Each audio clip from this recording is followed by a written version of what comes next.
खुलुमबाय आंनि मुङा श्री कुणाल राज बर' आं दायो कटन मुलुगसोलोंसालियाव बर' बिफानाव BA नैथि सेमिस्टाराव फरायगासिनो दङ आरो बेजोंनो लोगोसे आं दायो कटन मुलुगसोलोंसालि दालाइ दुलाराय बर' फरायसा आफादनिबो गाहाय नेहाथारि बिबानाव दङ।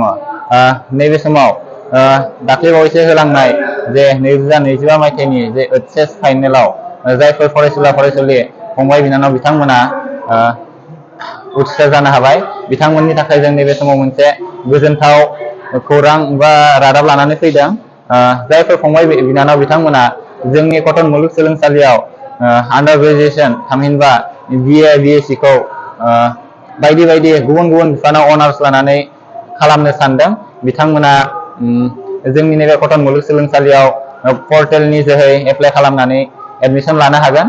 बिथांमोना जोंनि कटन मुलुगसोलोंसालियाव UG बा आन्डार ग्रेजुएसनाव एडमिसन लानो थाखाय जि बिथांमोननि दाख्लैबावैसो होनानै थांनाय एबा HS जोबथा आनजादनि गांथाम साबसिन आयदानि जि जौखोन्दो बे जौखोन्दोनि सायाव सोनारनानै मोनगोन। खुलुमबाय आंनि मुङा जोंसार बर' आं दायो कटन इउनिभारसिटियाव इकनमिक्स बिफानाव UG सेकेन्ड सेमिस्टाराव फरायगासिनो दङ।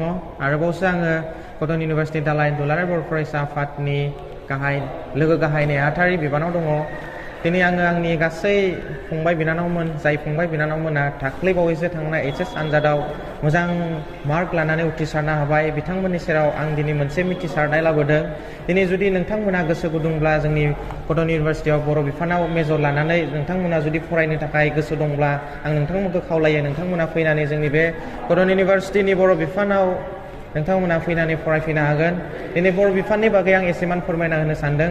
दिनै जोंनि बे कटन इउनिभारसिटिनि बर' बिफाना बुंनो थाङोब्ला दिनै जोंनि कटन इउनिभारसिटियाव थानाय मोन 30निबो बारा बिफानफोरनि गेजेराव बांसिन मोजां पजिसनाव दङ। मानो होनना बुंबा दिनै जोंनि बे बर' बिफाना गावनिनो गाव मोनसे इउनियन कनफारेन्स हल दङ, आरोबावसो डिजिटेल क्लासरुम दङ, बेजों लोगोसेनो आरोबावसो लाइब्रेरिबो दङ।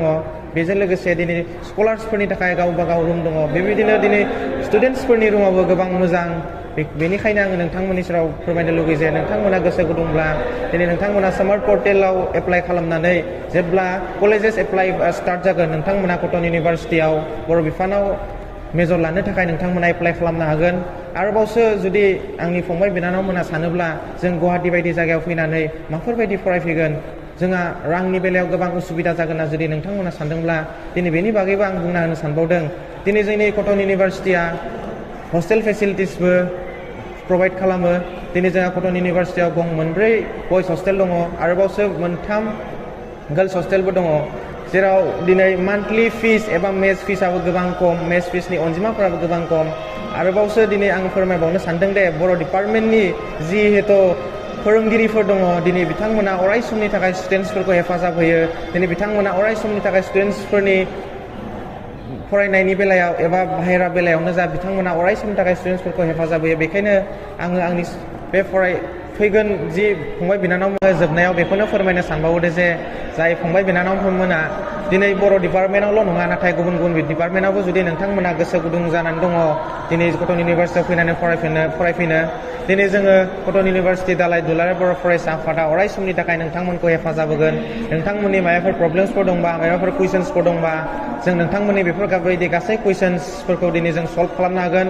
नोंथांमोना माबाफोर मिथिनो सानदोंब्ला एडमिसननि बागै नोंथांमोना गुवारै जोंनि जि हेल्प डेस्क प्रभाइड खालामनाय जादों बेयाव नोंथांमोना जयेन जानानै नोंथांमोना बे एडमिसननि प्रसेस एबा माबाफोर कुइसन्सफोर दंबा कुवेरिसफोर दंब्ला नोंथांमोना जोंनि सेराव फोरमायनो हागोन।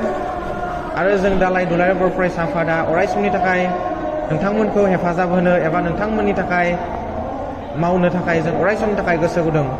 बेखिनिखौनो बुंनानै आङो फोजोबथ'नाय जाबाय। गोजोन्थों।